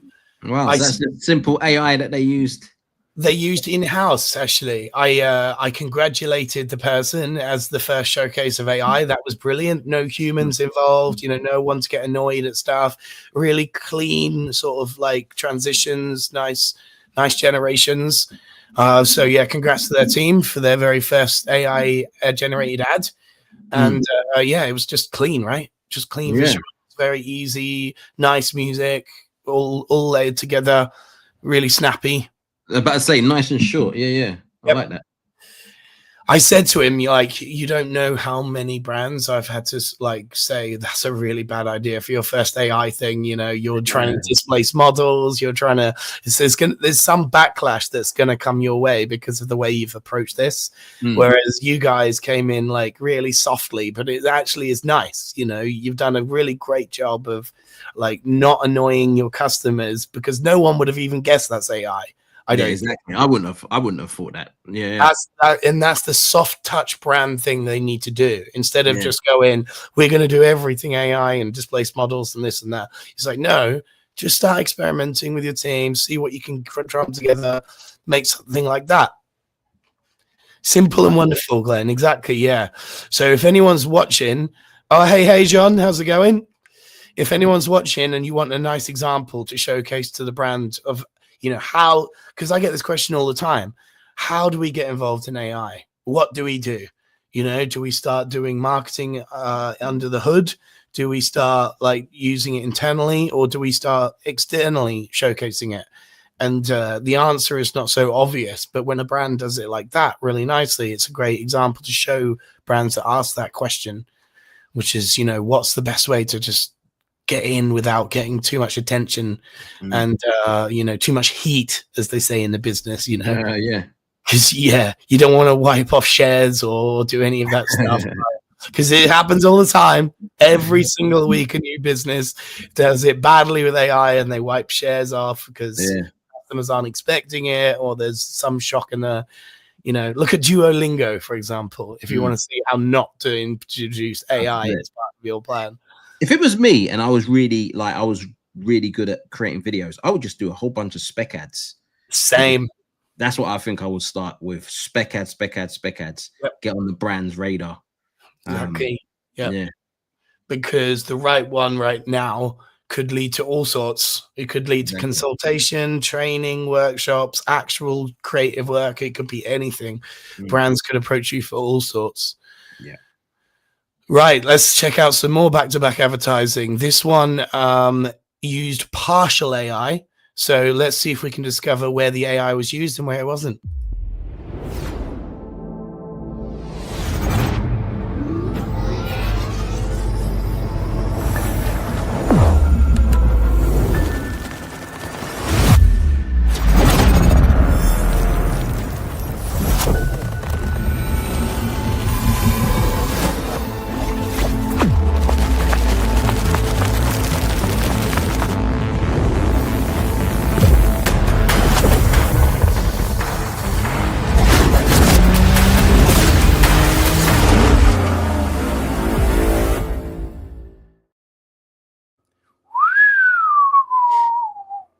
Wow, partial. I thought that was all AI. Like, what was real or what was special effects?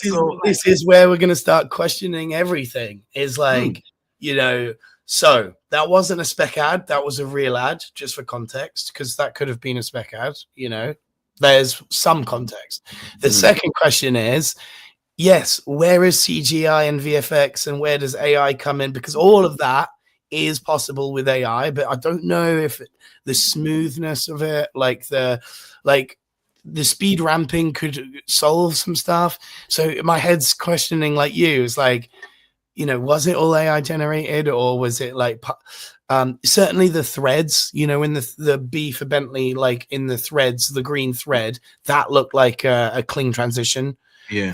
But again, hard to know without them being transparent about exactly what was and what wasn't.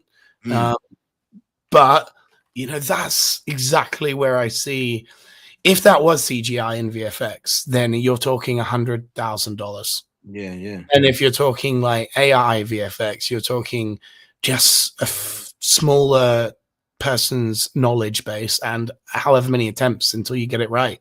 Yeah. So it's a very different landscape when it comes to like high-end advertising like that would have cost traditionally so much to do. Now brands can get involved.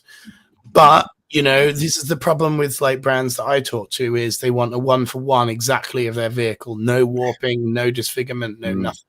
And so if you're not willing to like, you know, settle a little bit for like some continuity issues, then yeah, you won't get that type of advertising yet, I suppose. Yeah. Someone said in the chat, who is it? David. He said it's in Spanish, but I translated it. He said, "What kind of camera lets you capture places that can only be created with AI?" Ooh, that's a deep question. Yeah, I'm not sure. My knowledge stops when it comes to like cameras and what does that, but I don't think any camera will capture. I tell you what I took from his question though, like as a bit of thing, like I do love when things can only be achieved through AI. You know, like that, like VFX thing we watched right before that. You know, like that's unique to AI now. And yes, there may be some things that look like that traditionally, but the fact that so when I see advertising these days and it uses AI, I'm like, did you use AI to something where it's unique as well? Like that's almost like a grading criteria. It's like, and can you remember that one where there was a young girl sending a paper airplane and then it turned into a dragon? And then I remember that one. Yeah, that exact type of stuff is like, you know, well, CGI would have cost loads there, so AI made a lot of sense there. So that's a check mark. You know, they used AI to its right degree in that sense. Yes, and CGI and AI and VFX, these all are going to collide in the same way. Yeah, all the world building, it's all just going to become world building essentially, you know, and characters and landscapes and stories, they're all going to intertwine in games, you know, they're all going to intertwine into this world building AI next. I think that's the next year, mate. I genuinely think if you ask me like, what'll be the difference between the things we make this year and next year is next year they'll have some memory, you know, to the worlds that we build so that people can go in and explore those worlds, like and they're not just like things that we make that only we have access to. It's like you'll be able to share access to these things, which is pretty damn cool if you think about it. It's gonna be really cool. Really, it's so exciting what's gonna happen. I know, right? Like I can't actually wait until someone makes a really cool experience that I want to just keep going back to, kind of like an open world game or something like that. Let's keep going through some of the advertisements though. This one is actual commissioned work, so congratulations. Sybil is someone who we share a lot of, who does real concepts for high-end like fashion brands, is her sort of niche, but this is for her actual client. I'm not aware of this brand, but they're called Ferragamo. So let's check it out. I have a theory about waiting rooms. You can tell a lot about people by their feet. Shall we sneak into one? Let's take a look. First, the gossip one. She spreads rumors faster than the clock ticks, and probably invented half of them. Next, the good listener. She listens so well you'd almost believe she cares. Then the copycat. Echoes every move, not imitation, just impeccable timing. After that, the night owl. She went out far too late, or came back far too early. Well, it's hard to tell. The Cinderella.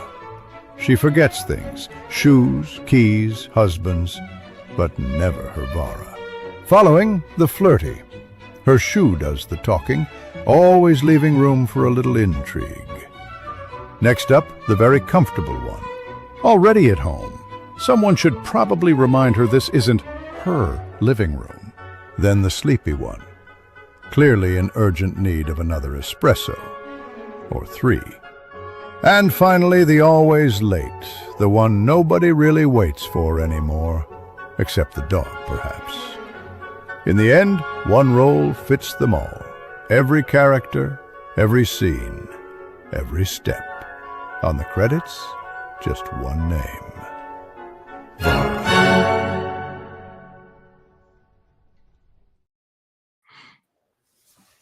brilliant concept again, isn't it? Just feet, personalities and feet, and the type of shoes and feet. And that was paid for one. Someone got commissioned to. Yes, exactly. Yeah, so that's I love somebody who has graduated all the way through the AI, in that she was very early into Midjourney, like version 5 with us. Then after a while of putting her concepts out there, brands are approaching her and asking her for real commission videos. And now she's made a studio of building these advertisements for brands, all on the basis of just trying Midjourney at the same time and putting her work out there. And, you know, concepts, as you said, concepts led to real client work. So it's great. Yeah.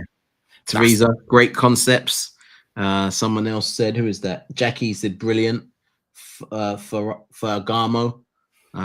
That's the brand. Mary, lovely. Glenn, clever. I like that. It was really good. Really good concept as well. Even David said, we have to keep on translating you, David. The persistence of toes is truly remarkable.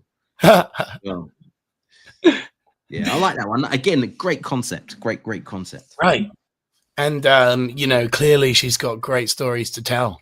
Right. We've got two sort of longish ones to close this out.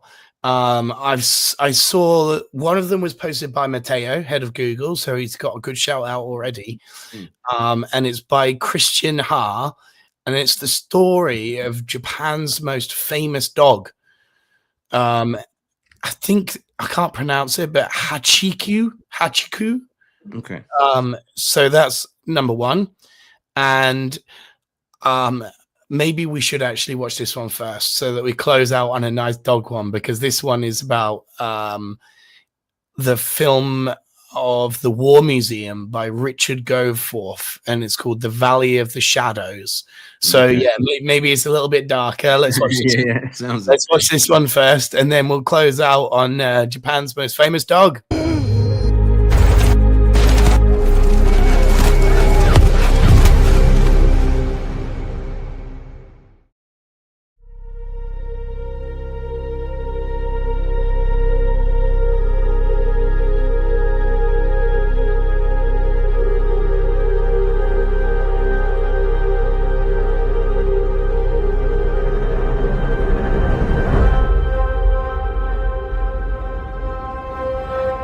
Yea, though I walk through the valley of the shadow of death, I will fear no evil, for thou art with me. Thy rod and staff comfort me.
I see her creep across each crater near.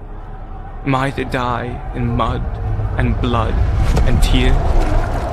I cannot move. I barely dare make breath. Is it but time that holds me back from death? All up the wall into the fray, heads falling, men calling, crying, Mom! But nay, their guts were spilled upon the ground, bombshells closer with each bound.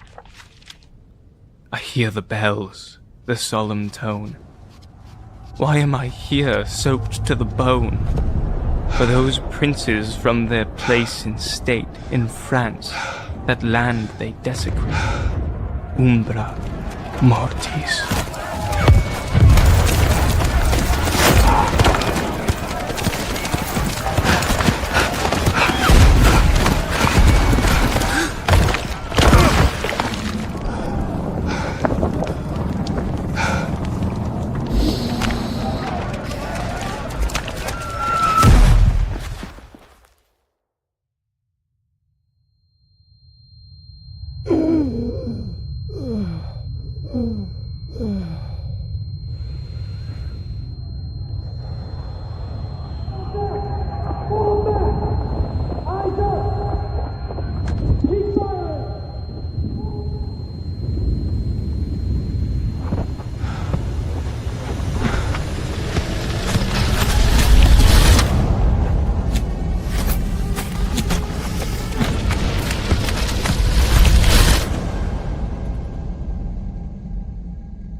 Thought of my love in sunset evening comes, despite the racket-beaten drums.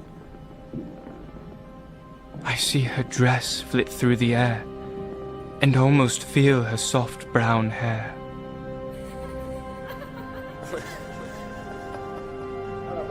Prince and power pry these from me, and thus I cower from hope and love and thee. Domini terra est, and yet now I dare to hope, and know not how. And still I see her making her way here, in veiled height, that maiden I most fear. What honor canst thou raise me high, when with death I've gone to die?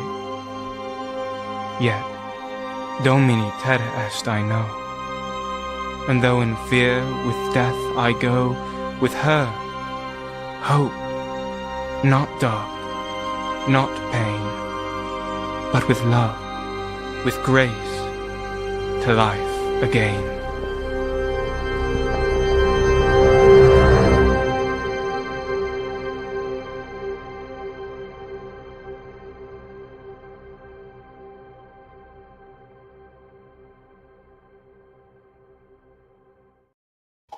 Wow.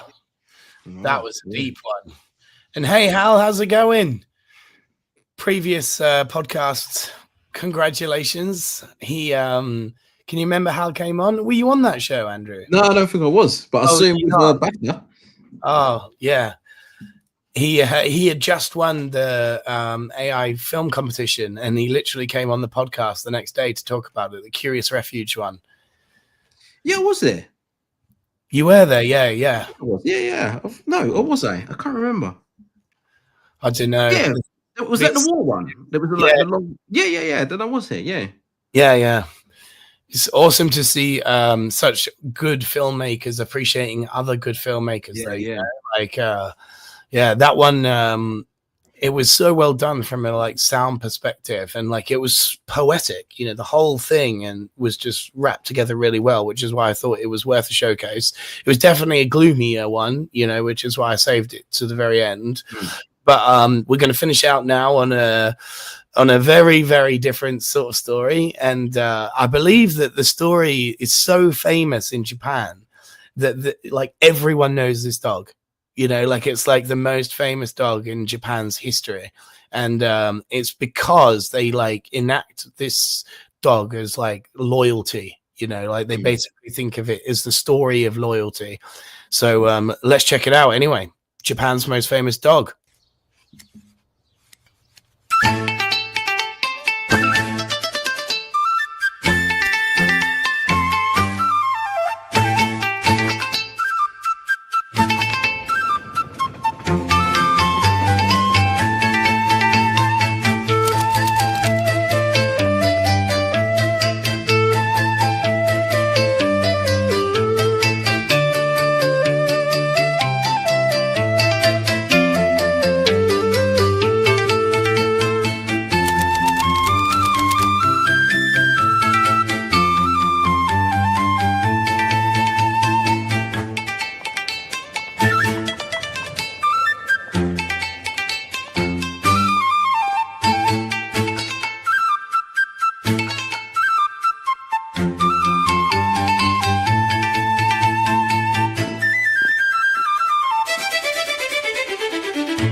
Loyalty is a strange thing.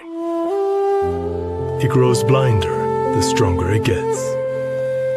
Only hope outlives loyalty, for as hope is equally as blind. Maybe that's why some can tell them apart.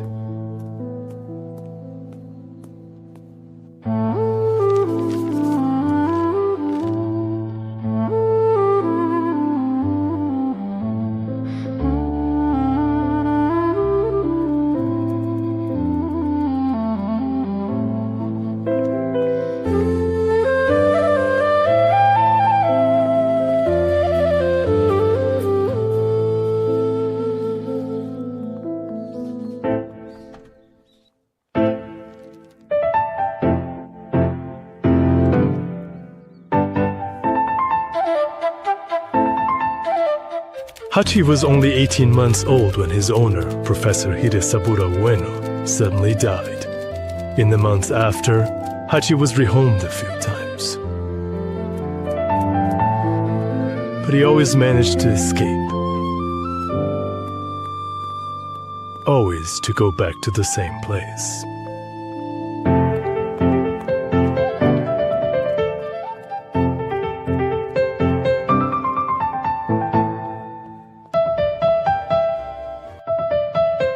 That's where you always found them, waiting outside Shibuya Station, come rain or come shine. For a long time, people took him for a stray dog, lost. But that could not have been farther from the truth. Hachi knew exactly where he had to be. Eventually, people started seeing him for who he really was. The touching story of an old dog waiting for his deceased master. All it took was his story to be told.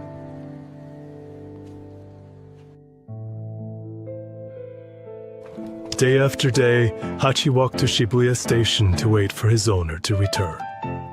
For 9 years and 9 months. His hope never waning. His loyalty unwavering. But then again, loyalty is a strange thing. 中は気なもの強くば闇を閉ざすビリは意味をなさない孤独の重さただ待つ頃を刻にされ生き抜く望みはささやく主の名を呼ぶ響き鋭く魂を貫く望みはささやく行く道を知る友我を通路に置き去る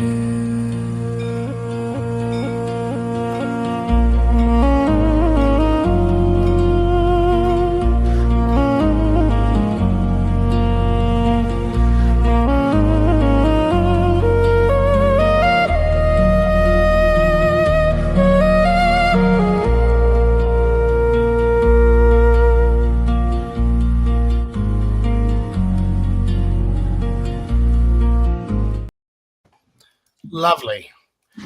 Completely different pace of the one before, but yeah, that was, I really like that. Anything that's got dogs in, I love anyway. Yeah.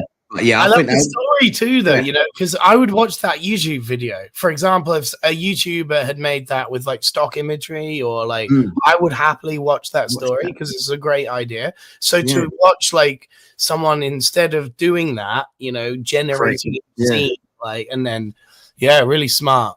Apparently there was a film about this as well. Right. Yeah. It looks like it, yeah. LinkedIn user. Let me see who it was actually, because for some reason, Christine Givens said that, where it said LinkedIn user, that there was a film about it. Yeah, I really like that. I thought it was beautifully done. The soundtrack was fantastic. Oh yeah. Someone said early on, like, it put a smile on their face how joyful the music is, and I couldn't agree more with that comment. You know, it was the pan flute at the time. It's just so it's so different and interesting music wise, isn't it? Yeah, really like that one. It's a great one to finish off at as well. Yeah, exactly. We've watched loads this week, guys. It's been one of those weeks where we're like catching up on like all sorts of stuff. And dogs do bring out the best in humanity. Tell me about it. I'm literally, as soon as we finished, I'm about to go walk my dog because she's looking at me like, hurry up. Come on. Be prepared to cry. Yeah. If you're new and watching for the first time, we are live usually every week, and we will be back every week from now. So yeah, check out whenever your time zone is, wherever you are tuning in the world. For us, it's just been 4 till 6 p.m., at least in the UK. Yeah, Andrew's 5 till 7, like European time. Wherever you are, some of you in San Fran, it'll be early in the morning. But yeah, just check out the time. Subscribe to the YouTube channel so that you don't need a future event invite through LinkedIn. But otherwise, follow us over on Creative Eyes and that WhatsApp group that we put in the chat earlier if you want to get some direct credits and stuff straight after. Also, I've noticed there's a growing number of people chatting in the side community. You've got the news channel, and then you guys can all chat in the little side community as well, which is really good to see. I know. I haven't coughed once. I've tried really hard. You can hear my voice, Mary. Like, I'm not myself, but I've been trying to mute myself and trying to not when the videos are on. Yeah, exactly. Not subjugate you guys to it. Professionally done. Brilliant. But thanks, Eric. Thanks, everyone. Thank you again. You guys have been great, been very active. Also, the levels, they don't drop. Like, we can tell how many people sign in, and it doesn't drop 2 hours later. It's still pretty much the same amount of people. So that's always a overachiever. That's a hilarious way to put it. Brilliant. Thank you, Andrew, from Daniela. Cool, thank you. And if you missed any of the video, this will be on rewatch straight after this. So don't worry about it. Like, this video, as soon as we kill the live, will literally repeat itself if you're watching through LinkedIn.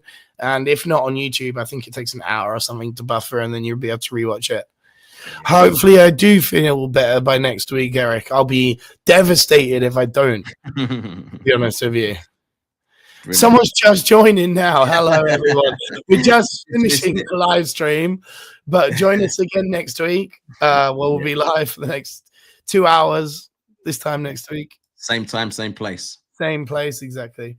What did you guys think of the comments, by the way? You know, you can see each other's comments on the screen. Is that a good thing? Is that a bad thing? I can remove them if they're distracting. I did notice it was covering up some of the subtitles in some of them. So maybe I'll try and, if it's got English subtitles, then remove the comments so that we can all read it and stuff like that. But other than that, let me know anything else. And we'll see you guys again next week. Bye. See ya.